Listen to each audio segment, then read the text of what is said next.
नमस्कार, मैं हूं रवि कंत्रा। एचएनएन पर फोक फंकार देख रहे हैं आप। फोक फंकार में आज हमारे खास मेहमान अभिनव रावत हैं। अभिनव रावत एक जाना पहचाना नाम है उत्तराखंड में और पूरे देश में भी, क्योंकि सोशल मीडिया के जरिए उन्होंने हर एक तक अपनी पहुंच बनाई है। आज सोशल मीडिया के जमाने में तमाम लोग इस प्लेटफॉर्म पर है, अपनी अपनी बातों को रखते हैं। कोई गीत गाते हैं, कोई अपनी अनुभवों को साझा करता है, लेकिन अभिनव जो उत्तराखंड के पौड़ी गढ़वाल के मूल रूप के रहने वाले हैं, उनको हमने देखा है कि खास तौर पर वो गढ़वाली गीतों को गाते हुए नजर आते हैं और अभी तक उनके भी कई गीत आ चुके हैं जो कि आजकल सबकी जुबान पर हैं। मैं ज्यादा ना कहते हुए सबसे पहले अभिनव रावत का बहुत स्वागत करना चाहूंगा। अभिनव जी, बहुत स्वागत है आपका एचएनएन पर। नमस्कार, प्रणाम। एचएनएन न्यूज का सभी दर्शकों थे मेरा प्रणाम। मी पौड़ी गढ़वाल उत्तराखंड बच्चों और मेरे गांव का नाम छो लाची बेजरो हमारे मार्केट चा। और बिल्कुल।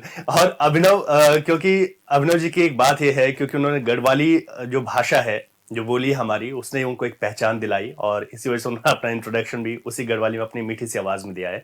अभिनव जी, क्योंकि मैं अगर खुद की बात करूं, मैं दर्शकों पर तब जाऊंगा, मैं खुद आपको सुनता हूं और मेरे जैसे लाखों लोग आपको सुनते हैं। अभी तक आपके बहुत सारे गीत जो है आ चुके हैं, अभी हाल ही में कई गीत हैं, लेकिन मैं उन बातों पर तब आऊंगा। सबसे पहले शुरुआत की अभिनव रावत कैसे ये सोचा कि सोशल मीडिया के जरिए लोगों तक पहुंच रहे हैं? क्या ये पहले से ये था कि इन गीतों को मुझे गाना है? और खासतौर मैंने देखा कि आप ज्यादातर अधिकतर नरेंद्र सिंह नेगी, जो कि हमारे गढ़ रत्न हैं, उनके गीत गाते हैं। ये शुरुआत कहाँ से हुई? जी, शुरुआत बचपन में सबकी हम शुरुआत हमारी एक जैसी है जी। टैप रिकॉर्डर होता था, उसमें मम्मी ने गाने चलाए रहते थे। तो उसमें नेगी जी की बहुत सारी कैसेटें थी, तो दिन में रात को वो सब चलता रहता था उसमें। तो वो हमारे दिमाग में चलने लगे और रचने बसने लग गए नेगी जी। तो वहां तक तो ऐसा कुछ था नहीं संगीत का कोई सफर। ये सफर जब मैं देहरादून में सेलकुई में जॉब करने आया था, तो वहां पे जब मैं गा रहा था तो तब किसी ने बोला बहुत अच्छा गा रहा है। तो तब भी इतना वो नहीं था। फिर उसके बाद जब और लोगों ने भी बोला, सराहना की मेरी गायकी की, तो फिर मैं भातखंडे में गया और वहाँ पे संगीत के लिए मैंने क्लास ज्वाइन करी। 3 साल तक मैं वहाँ पे गया हूँ। बिल्कुल। और अभिनव रावत ने नरेंद्र सिंह नेगी जी के साथ कोरस गाया है। हालांकि आपने उन्हें स्टेज में सोलो गाते हुए नहीं देखा होगा, आपने शायद गाया नहीं कभी स्टेज में। नेगी जी के साथ किन गानों में कोरस में बड़ा मजा आया गाते हुए? नेगी जी की जितने भी गाने हैं मैं खो जाता हूँ। वैसे तो पहले मुझे यकीन ही नहीं होता था कि हम नेगी जी को, मेरा सपना था कि मैं नेगी जी को देखूंगा कभी सामने या उनके साथ फोटो खींचूंगा। तो वो मेरे को जितने भी गाने हैं उनके, सब उनमें मजा आता है। मतलब यकीन ही नहीं होता कि नेगी जी गा रहे हैं सामने। खो जाता हूँ कभी कभी, ऐसा होता है वहां पे महसूस। तो सारी गाने जितने भी हैं उनमें सब में कोरस, जिसमें भी कोरस की लाइनें हैं वो हम करते रहते हैं। अकेले स्टेज पर नहीं देखा अभिनव रावत को, ऐसा क्यों? अकेले अब हम मेन जो हैं वो पहाड़ में जन्मे हुए हैं, तो थोड़ा सा हमारे अंदर वो शर्म है अभी भी स्टेज को फेस न कर पाने की। हो सकता है हो जाए जल्दी खत्म। लेकिन एक कलाकार का एक बड़ा दिल है कि आप खुलकर इस बात को कह रहे हैं। स्टेज में गाने का मेरा सपना है कि मैं गाऊं स्टेज में, लोग हो, हम सबका सपना भी है, दर्शकों का सपना भी है कि वो आपको देखना चाहते हैं। मुझे लगता है सब लोग ये सोचते हैं कि अगर आपको वो सोशल मीडिया प्लेटफॉर्म पर देख रहे हैं तो चाहते हैं कि वो बहुत जल्द होगा। और इतना भी मैं बोल पा रहा हूँ वो सब सोशल मीडिया की वजह से है। मैंने बहुत कुछ सीखा है सोशल मीडिया से। आज मैं फेस कर पा रहा हूँ यहाँ पे, वो सब उसी की देन है। अच्छा अभिनव, मैंने देखा कि आप जो सोशल मीडिया पे कोई, मतलब हम देख रहे हैं कि बहुत सारे उसमें इफेक्ट्स डाल देना, बहुत तरीके की एडिटिंग कर देना, लेकिन आपका जो गाने का अंदाज है, जो वीडियो बनाने का अंदाज है, बहुत सिंपल है कि एक पहाड़ है, सामने कोहरा है, अभिनव गा रहे हैं और उसी पर जो है लाखों लोग कूद पड़ते हैं उसको सुनने के लिए। अब ये जो सिंपलिसिटी है, इसी को किस तरीके से बरकरार रख पा रहे हैं आप? क्योंकि आज का दौर तो बदल गया, बहुत सारी चीजें, लेकिन आपकी वही एक पहचान बन गई। बिल्कुल। हम देखते हैं कि हम टीवी में भी जब देखते हैं कि सेलिब्रिटी अपना मुंह बिना धुले भी अगर फोटो डालता है तो लोग पसंद करते हैं उसको उसी हाल में। हाँ। तो मैं अपने वीडियोस में क्यों एडिट करूं या अपनी आवाज में क्यों एडिट करूं? जी। अगर मेरे को रॉ सुनना पसंद कर रहे हैं लोग तो मैं सिंपल सा फोन खड़ा करूंगा और गाऊंगा और डाल देता हूँ। लोग उसमें बहुत अच्छी प्रतिक्रिया देते हैं।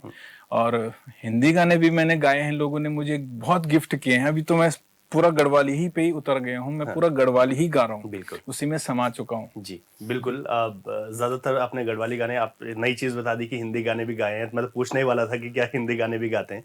अच्छा, अब मैं थोड़ा सा शुरुआत पर आता हूँ। जी। आपने कहा कि इस तरीके से आपने सीखा, फिर बीच में होटल मैनेजमेंट किया, होटलों में जॉब भी की, लेकिन फिर वो आपने मूल आपको वापस बुला लिया और आप पौड़ी में ही रहते हैं, पौड़ी में। वहीं से सब कुछ कर रहे हैं, कई गीतों में आप अपनी आवाज दे रहे हैं। जी। जो वो शुरुआत हुई थी जब कोविड के बाद आप वापस लौटे 2020 में, आपका जो पहला जो गाना था वो गीत लगा दे। हाँ, गीत लगा दी, वो सुनेंगे भी, और वो किसने लिखा था उसके बारे में थोड़ा सा जानेंगे भी। जी। तो गीत लगा दी फेसबुक में उस समय इतने भी एक्टिव नहीं थे, लेकिन एक आईडी थी मेरी फेसबुक में। उसमें पाबो से एक लड़का है, रविंद्र रावत उसका नाम है, जी। स्कूल में है वो भी टीचर। जी। तो उसने मुझे कुछ लाइनें गा के भेजी थी उसकी, लेकिन हालांकि वो अलग था, तो मुझे बहुत पसंद आया था। और इसको लेके मैं गया गुंजन डंगवाल के स्टूडियो में, और इसको हमने थोड़ा सा अलग किया और थोड़ा सा इसमें लिरिक्स भी चेंज किए, और ये गाना 2-3 महीने में 7-8 लाख पहुंच चुका था। तो बहुत अच्छा इसमें रिस्पॉन्स रहा। सबकी जुबां पर रहा, आज भी लोग इसे गाते हैं, और जब आप हैं तो हम भी जरूर सुनना चाहेंगे अभिनव भाई। खल्याणे की दांदी बल, खल्याणे की दांदी, खल्याणे की दांदी बल, खल्याणे की दांदी, पल पाखा की छै तू घसेरी बल, गीत लगांदी बल, गीत लगांदी, गीत लगांदी बल, गीत लगांदी। तो ये है गीत लगांदी। और सेम जो दूसरा गाना है पौड़ी को बैक, वो हाँ, भी जो इसके बाद आया था आपका। हाँ, वो भी रविंद्र ने ही लिखा था। अच्छा। थोड़ा इसमें भी लिरिक्स चेंज किया और कंपोजिशन गुंजन ने थोड़ा सा चेंज कर दी इसमें। अच्छा जी। पौड़ी को बैक भी सुन लेते हैं फिर। मी पौड़ी को बैक छबीलो, तू बांध को मौकी, मी पौड़ी को बैक छबीलो, तू बांध को मौकी, चल औजों का ते गीत सुनो धुन ढोल दमों की, चल सुआ भेटी औला, देवी देवताओं का उठाऊं, चल सुआ भेटी औला, देवी देवताओं का उठाऊं, थड़े चौफुला गीतों की भोण, कनी भली रीत मेरा गाऊं, पंच पांडवों का गीत सुनो लू, मयाल रीत गाँव की, मी पौड़ी को बैख छबीलो, तू बांध को मौकी। और इसी मिठास के आपके जो प्रशंसक है वो आपके फैन है, इसी मिठास को लेकर वो आपके प्रशंसक बने। और जब आप गांव में ही रहते हैं, एक सवाल ना सबके जहन में ये आता है कि आजकल जो युवा हैं ये सोचते हैं कि नौकरी करनी है, और आपने कहा कि आपने होटल मैनेजमेंट किया, यानी कि एक पल वो था कि जब आप जॉब करना चाहते थे। ये जो वापस आपको बार बार बुला लेता है, आपका मूल, आपका ये पहाड़, किस तरीके से लगता है कि अब मन नहीं लगता जॉब में, यही करना है? एक्चुअली माँ पहाड़ का जद का घर बने छी, जितने भी घर बने हुए पहाड़ में, उन पे बड़ी मेहनत की है हमारे मम्मी पापा, दादा दादी। ये लोग न जाने कितने किलोमीटर दूर से पत्थरों को अपने सर पे लाए हैं। मैंने तो कहानियां सुनी हैं, हमने तो देखा नहीं है, लेकिन प्रेग्नेंट होने के बाद भी मेरी माँ पत्थर लाती थी सर पे, मेरी ताई लाती थी सर पे। तो वो दर्द मेरे को देखा नहीं जाता कि मैं इनको अगर छोड़ के जाऊंगा तो ये एक दिन टूट जाएंगे। तो जब तक मैं हूं तब तक मैं यहाँ रहूंगा, और मेरी फैमिली भी कुछ टाइम बाद यहीं रहेगी। तो मेरा यही रहता है कि मैं यहाँ से करूं जो भी करूं, और जितने भी काम करूंगा मैं वहीं से करूंगा, अच्छा लगेगा मेरे को। बिल्कुल। अच्छा, मैंने अभी देखा था आप दिल्ली गए थे, तो दिल्ली की आप भीड़ भाड़ थी, वो एक गाना आप गा रहे थे, आपने डाला था। तो क्या लगता है जब ऐसे बड़े शहरों में या महानगरों में जाते हैं तो वह अच्छा नहीं लगता? बिल्कुल, में मतलब एक अलग लगता है कि पता नहीं कहाँ आ गए हम। जैसे हमारे पहाड़ में है कि हम कहीं पे खड़े हैं तो ए बुआ चाय पे जा, हाँ, और बैठ बैठ बैठ चाय पे जा। लेकिन शहर में ऐसा नहीं है, हेलो क्यों खड़े हो यहाँ पे, चलो यहाँ से आगे जाओ, उधर खड़े रहो। तो ठीक। ऐसा वहां पे फील होता है। तो ये तुरंत आपके दिमाग में, अगर आप पहाड़ी हैं तो तुरंत आपके दिमाग में ये गाना आ जाएगा वहां पे, ना उन धर्म्यालु आगाज, न उन्नी मयाली के ना धरती। मयालु धरती। और अभिनव रावत जी ने नरेंद्र सिंह नेगी जी के जो गीत हैं उनको गाते हैं। अगर ये कहीं पे बैठे, अपने घर में बैठे हुए हैं, गा रहे हैं अपनी डेली में बैठे के, ते चौक दीवार में बैठ के, कहीं पे कुलिया की डाई सामने है तो वो देख रहा था, मैं मुल्ले मुल्ले कह की हंसनी छे, तो मैं क्या सभी लोगों ने देखा है कि अभिनव के सिंपल उसको गा रहे थे। लेकिन ये जो न उनु धर्मालु आकाश, ये जरूर सुनना चाहेंगे क्योंकि आपने बहुत खूबसूरत गाया। ये लिखा ही इतना खूबसूरत गीत है जो टच करता है, सुनते ही लगता है कि नहीं सुनना है। न उनु धर्म्यालु आगास, न उनी मयलु यखे धरती, अजान खचिन पेंडा मनखी, अणमील चौतरफी, छुचौचा खुला भी डाला बोटा भी, ऊपरी अखा मैं घोर छोड़ावा, हेजी सार्यूं मा फूली गे होली, फ्योली लयड़ी मैं घोर छोड़ावा, हेजी घर बोण बड़ी गे होलू, बालू बसंत मैं घोर छोड़ावा, हेजी सार्यूं मा फूली गे होली। और आप यकीन मानिए, जो इस गीत को गाता है और जो सुनता भी है, वो समझ लीजिए अपने मूल से जुड़ा हुआ है। अब अभिनव जी के कुछ गीतों के साथ आगे बढ़ूंगा, पौड़ी को बैक, उसके बाद 5-6 गीत और हैं जो गाए हैं। अभी हाल में तो 2 गीत वो तो सबकी जुबान पर हैं कि धुआने चाह, वहां पे भी आऊंगा। लेकिन उससे पहले जब पौड़ी को बैक के बाद भी गंगा गंगा जमुना, जमुना, हाँ वो गीत गाया था, वो क्या था अभिनव भाई, उसके बारे में थोड़ा सा बताइए। वो एक वैसा कॉन्सेप्ट है, जब ये लॉकडाउन में लोग अपने पहाड़ में लौटे, हाँ, वापस उन्हें वहीं आना पड़ा जहां से वो छोड़ के गए थे, जी, जी। उसी का सहारा लेना पड़ा। तो वो उस थोड़े सी उसी में हमने उसको जोड़ा है। गंगा जमुना जन्मी हमला, गंगा जमुना जन्मी हमला, पुंगड़ियों पानी ने ल्याया, कोसदा रह गयो हम, कोसदा रह गयो हम, माधो सिंह पैदा निभाया, गंगा जमुना जन्मी हमला, हिट छे जो बाटा पंडो हम ग्वाया लगाना रो, हिट छे जो बाटा पंडो हम ग्वाया लगाना रो, ऊन खुजाई स्वर्ग बाटू हम वे थे ठुकराना रो, अब आई होश जब, अब आई होश जब, कांठा उनी निराया, कांठा उनी निराया, गंगा जमुना जन्मी हमला। क्या बात है। और ये जो दौर था वो कभी ना भूलने वाला, एक बहुत बुरा दौर था जो कि हर कोई कहता है कि कभी वापस लौट कर ना आए। हम अभिनव रावत जी के साथ अपनी बातचीत को जारी रखेंगे, यहाँ पर एक छोटे से ब्रेक के लिए रुकते हैं। आपका पसंदीदा न्यूज चैनल HNN 24/7 अब टाटा प्ले के चैनल नंबर 1141 पर भी उपलब्ध है। फिर आपका स्वागत है। फोक फंकार देख रहे हैं आप, हमारे साथ अभिनव रावत हैं और लगातार हमसे गीतों को सुन रहे हैं। एक बार फिर से अभिनव रावत जी के पास बातचीत के दौर को दोहराते हैं। अभिनव जी, अभी तक आपने कई गीतों के बारे में जिक्र किया, आपके करीब 8 गीत हैं जो आपने खुद जिनमें अपनी आवाज दी है।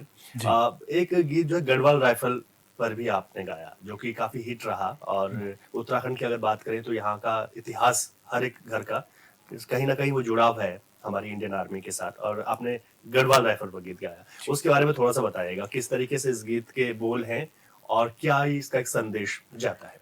गढ़वाल राइफल गीत टिहरी के हैं सूर्य रावत जी, जो मुंबई में सीरियल या फिल्म इंडस्ट्री में काम करते हैं।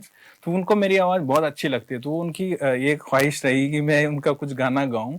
तो उन्होंने गढ़वाल राइफल मेरे को भेजा था, तो मेरे को बहुत अच्छा लगा। हमने इसको कंपोज किया, मैंने कंपोज किया, और उत्तरकाशी से हैं हमारे पहाड़ी, उनका नाम है याद नहीं आ रहा अभी, अच्छा, अरविंद चौहान, और मैंने इसको कंपोज किया और इसको हमने रिकॉर्ड किया। मैं गाता हूँ। जी। सरया भारत देश देखणो चा हम गढ़वाल कमाल, सरया भारत देश देखणो चा हम गढ़वाल कमाल, जय गढ़वाल राइफल बोला जय बद्री विशाल, जय बद्री विशाल, जय बद्री विशाल। देश रक्षा खातिर भर्ती हुण पलटन जांदा, आहा पलटन जांदा, देवभूमि कारण बांकुरा फौज मा अपड़ू कमाल दिखांदा, कमाल दिखांदा। दिन महीना होया साल दुश्मनों का बुरा हाल, दिन महीना होया साल दुश्मनों का बुरा हाल, जय गढ़वाल राइफल बोला जय बद्री विशाल, जय गढ़वाल राइफल बोला जय बद्री विशाल, जय बद्री विशाल बोला जय बद्री विशाल। क्या बात है सर। अच्छा, मैं जो आपके हाल ही में गीत आया एक धुआण्याचा जी, अब्बू रावत जी उसमें मुख्य भूमिका में है, हाँ, और आपने उसमें अपनी आवाज दी है। एक धुआण्याचा, यानी कि धुआण्याचा वो है कि जो गांव में हर जगह, जो आपने जिक्र भी किया था कि आजा आजा बैठ जा चाय पी ले, ये मतलब एक प्यार है। हाँ, और उसी प्यार पर गीत आपने गाया जी। धुआण्याचा किसने लिखा ये गीत? और धुआण्याचा ये सुनील भट्ट जी ने लिखा। हाँ। सुनील भट्ट जी यहीं देहरादून में हैं, सब इंस्पेक्टर की उसमें पोस्टेड हैं। जी। तो उन्होंने मेरे से बातचीत होती रहती है, तो लिरिक्स भेजते रहते हैं मेरे को। हाँ। तो चाय वाला कॉन्सेप्ट जब उन्होंने लिरिक्स भेजा और इसको कंपोज करके भी भेजा होता, मेरे को बहुत अच्छा लगा ये। मैंने कहा भाई मैं इसको मैं करना चाह रहा हूँ। वो कहीं गए हुए थे, मैंने कहा मुझे चाहिए ये गाना, बस मुझे करना है, इसको गाना है मुझे। और फाइनली हमने इसको रिकॉर्ड कर दिया, 2-3 जगह भेजा, उनको समझ नहीं आया। फिर अब्बू भाई ने ही इसको अपने चैनल में किया, खुद इसको इतनी जान लगा दी इस गाने में उन्होंने। बिल्कुल, वाकई में। और चाय और पहाड़ का कनेक्शन तो बहुत पुराना है और उसी पर गीत भी है। अब ये जब आप शूट कर रहे थे इसको, तो बड़ा मजा आया आप लोगों को, क्योंकि आपने बीच बीच की क्लिप आप लगातार सोशल मीडिया पर डाल रहे थे। हाँ बिल्कुल, हमारे पास प्रमोशन का और कोई जरिया भी नहीं है, और ये जरूरी भी है कि क्लिप हम बनाएं उसके और डालें, लोगों को दिखाएं कि ऐसा लगता है कि हम 4-5 मिनट के गाने में नाइस लिख के चले जाते हैं, पर लेकिन उसके पीछे पूरा 2-3 दिन बहुत वो हो जाता है, बहुत टाइम, मतलब क्या बोलूं मैं, बहुत सरदर्द होता है उसमें। वही बात है ना, हम कह रहे थे कि लोग आसान समझ लेते हैं, आसान समझ, है ना। तो धुआण्याचा तो जरूर सुनेंगे राव जी। गोमा खालो बाजारों किया भली सवादी धुआण्याचा, गोमा खालो बाजारों किया भली सवादी धुआण्याचा, कितली मा उमली तामो इष्टी लगीला सुमानित्री, ताती ताती टप टपी आहा, गोमा खालो बाजारों किया खूब सवादी धुआण्याचा, हाँ गोमा खालो बाजारों किया भली सवादी धुआण्याचा। है जब बटोई बैठ घड़ेक थक मिटोए जा चापेक, है जब बटोई,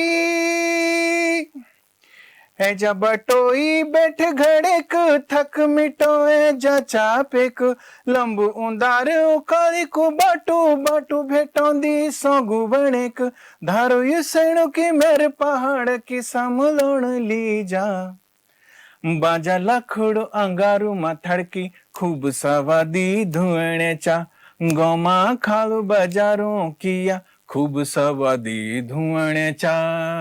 क्या बात है सर। और ये सबकी जुबान पर बहुत छाया हुआ है गीत, और रील्स बहुत बन रही हैं, है ना। तो ऐसा है कि लोग ज्यादातर रील्स का तो जमाना है ही, तो सब इसमें नाच रहे हैं, आप शेयर भी करते रहते हैं हाँ कि जो इसमें रील्स बनाते हैं, और बहुत ज्यादा चाय पीते हुए मैंने देखा है कि जो नए आजकल के बच्चे हैं वो बड़ा इसको पसंद कर रहे हैं। पसंद करें। तो चाय तो आपने बहुत बार पी होगी जब इसको शूट किया होगा। मैं चाय बहुत पीता हूँ, वैसे हाँ। भी गांव में जब मैं रहता हूँ तो यहाँ तो मन नहीं करता, लेकिन वहां पे बड़ा मन करता रहता है, क्योंकि अब जिसके घर गए वहाँ चाय, जिसके घर गए वहाँ चाय, तो वही रहता है, मजा आता है उसमें। एक अलग फ्लेवर भी है उसका, जब चूल्हे की चाय होती है उसमें एक अलग फ्लेवर आ जाता है। हाँ, हाँ। तो वो वही है। अभी एक हाल में एक और गीत में आवाज दिया अभिनव रावत जी ने, वो है चल रहे नेपाल, और ये तो सोशल मीडिया में एक बड़ा टॉपिक बना हुआ है उत्तराखंड में बिल्कुल। कि जो बारिश वो नहीं मिल रही लड़कों नहीं ने मिल- उत्तराखंड में, और ये कहा जा रहा है कि जो लड़कियां हैं और लड़कों का है उनका जिस तरीके से शादी के लिए जब लड़कियां ढूंढ रहे हैं तो काफी दिक्कत हो रही है। बड़े बड़े बुजुर्गों ने भी इस बात पर अपना जिक्र कर रहे हैं कि इसके पीछे कई वजह हैं। मैं आपसे भी जानना चाहूंगा कि वाकई में क्या चल रहा है, जो एक बड़ा टॉपिक छिड़ गया है कि शादियों की नहीं हो रही है, लड़कों की एज ज्यादा हो रही है, क्या वाकई में ऐसा है, कोई चीज चल रही है? हाँ, मैं जैसे क्या सोचते हैं मैं गांव में जाता रहता हूँ, तो एक गांव है, उसका नाम मेरे को याद नहीं आ रहा, तो 35 लड़के हैं जिनको लड़कियां नहीं मिल रही हैं। फिर मैं दूसरे गांव में जाता हूँ तो वहां पे मुझे बोलते हैं कि एभला लेट देखी जरा मन लड़का कण ये गाँव भंडे लड़का। हमारे खुद के गांव में भी मतलब 2 साल हो गए, मैं 2 साल से शादी नहीं देखी अपने गांव में, जबकि मुझे इतना पसंद है गांव की शादी। उसके 1 महीने पहले से उमंग आने लग जाती है कि शादी होने वाली है वहां पे, लेकिन वो सब पता नहीं एकदम से सुन्न पड़ चुका है। अगर कोई कर भी रहा है इक्का दुक्का तो वो सब दिल्ली देहरादून में ही हो रही है उनकी शादियां। गढ़वाल में बहुत कम हो रही है शादियां, हो भी रही होंगी तो वैसे इलाकों में हो रही होंगी, आप उनको गढ़वाल पता को नहीं चल बहुत रहा। समझते हैं, क्या अभिनव बता सकते हैं कि क्या कारण हो सकते हैं ऐसे? कारण कुछ नहीं है, हर किसी की अपनी लाइफ है शायद। अब वो जो होता है ना, हमारे पास जो चीज होती है हमें उसकी वैल्यू नहीं होती है। जी। बस वही है कि शायद लोगों को शहर की लाइफ ही ज्यादा अच्छी लगती है, तो वहीं रहना चाहते हो चाहे वो कुछ भी करे। बहुत सटीक जवाब दिया आपने। अब इसी पर आपने गीत गाया कि चल रहे नेपाल। हाँ, ये एक व्यंग्यात्मक गीत है, व्यंग्यात्मक इसको गीत। सीरियसली ना ले कोई। हाँ। व्यंग्यात्मक क्योंकि वहां की लड़कियों के भी टर्म कंडीशन होंगे अपने, है ना। जी, ऐसा तो नहीं है कि जाओ नेपाल और तोड़ के लाओ लड़कियां नहीं, शादी लेकिन ये कर। व्यंग्यात्मक तो है, लेकिन ये संदेश भी दे रहा है आज के जो छिड़ा हुआ जो टॉपिक है उस पर भी। कई लोगों के जुबान में था कि अब तो नेपाली जाना पड़ेगा, अब तो नेपाल जाना पड़ेगा। और सुनील भट्ट जी की ये रचना, हाँ। ये भी मुझे बहुत अच्छी लगी। हमने बात भी की थी कि इस टॉपिक में सर बनाई जरा कुछ गाना। हाँ। ये अच्छा है आजकल। तो हम 4-5 महीने से लगे हुए थे इस पे। जी जी। तो अभिनव जी सुनना चाहेंगे? सुन घाटू पाड़ुमा, सुन घाटू पाड़ुमा कुमोह गढ़वाल, चल भूला रे, चल भूला रे नौनी खुजाणो, चल रे नेपाल, चल भूला रे नौनी खुजाणो, चल रे नेपाल। कब तले अण बिवारण, कब तले अण बिवारण ना ककू सवाल, चल भूला रे नौनी खुजाणो, चल रे नेपाल, चल भूला रे नौनी खुजाणो, चल रे नेपाल। क्या बात है। अच्छा, इसी से आपने एक वीडियो इसकी भी डाली आपने, वो आखिर में जो इसमें जो नेपाली होता है जिससे बड़ी उम्मीदें बंधी हुई होती हैं कि ये वहां पे ढूंढ लेगा, तो उसको जो है शराब पिला लेता है और वो वहीं गिर जाता है। तो वो जो आप वीडियो बना रहे थे वो बड़ा, मैंने देखा उसको, बड़ा टच कर रहा था वो। तो इसकी बताइएगा कि लास्ट में जो एंड है उसमें क्या होता है? लास्ट का एंड ये होता है ना, हम किसी कहानी को अगर आगे बढ़ाना चाहते हैं, अगर दर्शक उसको आगे देखना चाहते हैं, तो वो थोड़ा सा हम ऐसा कर सकते हैं, उसको ऐसा प्रेजेंट कर सकते हैं कि लोग उसमें मतलब आगे देखना चाहते हैं, नहीं देखना चाहते तो गया नेपाल की नहीं गया। तो मतलब पार्ट 2 भी इसका आएगा? आ सकता है अगर लोग इसको प्यार करेंगे तो। नहीं, प्यार तो बहुत मिल रहा है, प्यार तो ये सोशल मीडिया में जरूर वहां भी जाए जिस प्रोड्यूसर ने पैसे लगाए उस पे। बिल्कुल, वहां लेकिन जरूरी है। लेकिन आपके ज्यादातर लोग सोशल मीडिया पर ही इन तमाम चीजों को देख रहे हैं, लेकिन अच्छा है, बहुत अच्छा रिस्पॉन्स है और ये प्यार होता है दर्शकों का, मिलता है। अभिनव जी, एक सवाल मैं कर रहा हूँ, हो सकता है आपको जवाब उसमें थोड़ा कठिन लग जाए, क्योंकि नेगी जी के आप तमाम गीत गाते हैं। हाँ जी। क्या कोई नेगी जी का कोई ऐसा गीत 2 बता दीजिए कि चले, एक तो बहुत टफ हो जाएगा, जो आपको बहुत ज्यादा टच करते हैं? उनके सभी गाने मेरे को लगभग टच करते हैं। जैसे एक गाना है जिसको मैं वैसे गाता रहता हूँ, दूर चल गए, माना अब तू आसमान हुएगे, ये मुझे रिलेट करता है कि मेरी माँ की डेथ ऐसी हुई थी 2017 में। पापा भी थे और माँ भी थी। माँ पापा को पता नहीं चला माँ कब गई, खत्म हुई, और सुबह फोन आ रहा है कि मम्मी नहीं उठ रही है। तो मैं इस गाने को, मैं खुद जब गाता हूँ तो मेरे आंसू आने लग जाते हैं इसको गाते हुए। या एक दो गाने ऐसे जो मैं सुनता हूँ तो मेरे पता नहीं, मतलब खो जाता हूँ मैं उसमें। बिल्कुल नेगी जी ने बिल्कुल वो लिखा है, यथार्थ लिखा है, और वो कहीं भी आप रिलेट कर सकते हो उसको। ऐसा नहीं है कि वो किसी प्रेमिका के लिए था, या कुछ भी कर सकते हो आप उसमें रिलेट। ठीक कह रहे हैं आप बिल्कुल। अच्छा, नरेंद्र सिंह नेगी जी के साथ जब बातचीत होती है, मैं देख रहा था कि जब उनका जन्मदिन सेलिब्रेट कर रहे थे, आप वहाँ मौजूद थे, तो नेगी जी तो आपसे कुछ बात कर रहे थे। शायद वो चाहते थे कि आप गीत गाएं स्टेज पे। बिल्कुल चाहेंगे, क्यों नहीं, लेकिन उनको पता है ये हो जाएगा ये स्टेज में, क्योंकि वो अच्छे से जानते हैं। बहुत बार नेगी जी बोलते हैं कि जाओ रे गाओ, गाओ लियाओ, गा लियाओ। तो मैं बोलता हूँ सर में दगड़े एक आदमी और भेज दो गाना कहीं, तो मेरे को कॉन्फिडेंस आ जाएगा थोड़ा सा। नेगी जी का कितना आशीर्वाद मिलता रहता है? नेगी जी का बहुत आशीर्वाद है। नेपाल गाने के लिए भी बधाई भेजी थी। माजी बुलुनमी, उन्होंने बधाई भेजी थी, नए गीत खंड बधाई। मेरे को बहुत खुशी हुई, मैंने कहा आपका आशीर्वाद मिल गया। मिलियन भी कुछ नहीं है, फेल है मिलियन भी। क्या बात है। नहीं बिल्कुल ठीक है। अनु भाई, कोई वक्त इतना ही है, बातचीत तो आपके साथ और भी करने का मन है, लेकिन जाते जाते मैं ये जानना चाहूंगा कि जो आपके साथ के जो युवा हैं, जो इस फील्ड में हैं, अपना करियर बना रहे हैं, और आज आप उस मुकाम पर हैं कि आप उनको भी एक मैसेज दे सकते हैं, तो किस तरीके से लगता है कि कैसे वो अपनी इस यात्रा को आगे बढ़ाएं? बिल्कुल, अगर सोशल मीडिया में है तो एक्टिव रहिए और डालते रहिए। मतलब हमें ऐसा लगता है कि हम अभी डालेंगे कुछ और तुरंत उसमें ऐसे आ जाएगा, तो ऐसा नहीं होता है। बहुत मतलब डिमोटिवेट भी हो जाएंगे आप सोशल मीडिया में है तो। बहुत अजीब अजीब ख्याल आते हैं ऐसे। तो ये लगता है दूर से कि बहुत अच्छा है, अरे लोग मेरे को जानते हैं, होता कुछ नहीं है। लोग आते हैं, हाथ मिलाते हैं, चले जाते हैं, बाकी कुछ नहीं होता। पब्लिसिटी हो जाती है और कुछ नहीं होता। लेकिन काम आपके पास कितना है, कहाँ से आप अर्न करेंगे, इसमें ये भी बड़ा चैलेंज है। तो इस पे भी ध्यान देना है, और डिमोटिवेट कोई भी ना हो। मैं जितने भी लोग मेरे को फेसबुक में भी अगर पूछते हैं तो मैं उनको जरूर बताता रहता हूँ, ऐसा करो ऐसा करो ऐसा करो ऐसा करो, या गाते रहिए आप, है ना। तो आप जबरदस्ती हम किसी को भेजेंगे, वो नहीं सुनेगा, नहीं सुनना चाहता कोई, तो वो जबरदस्ती वाली बात नहीं करनी है। भेजो जबरदस्ती, लाइक कर, शेयर कर। मेरी एक ऑडियंस है, वो मुझे देखना चाहती है। अगर मैं किसी और को डालूंगा तो वो नहीं देखेंगे उसको। तो यही है, आप करते रहें काम जो भी है, बहुत अच्छा है। आप खुद का आपका प्लेटफॉर्म है, बिल्कुल, आप जो मर्जी जैसे मर्जी यूज करिए। और इसी बात को मैं आगे बढ़ाऊं अभिनव जी से रिलेटेड, तो आप करिए और दिल से करिए, जैसे अभिनव करते हैं, दिल से करते हैं, जीते हैं उस चीज को, और उसी में फिर समा जाते हैं, और वो बहुत खूबसूरत सी चीज फिर हम सबके सामने निकल कर आती है। अभिनव राज जी, बहुत शुभकामनाओं के साथ बहुत शुक्रिया आपका। बहुत बहुत धन्यवाद HNN न्यूज चैनल का। आज फो फंकार में इतना ही, फिर एक नई शख्सियत के साथ मिलेंगे, इजाजत दीजिए, नमस्कार।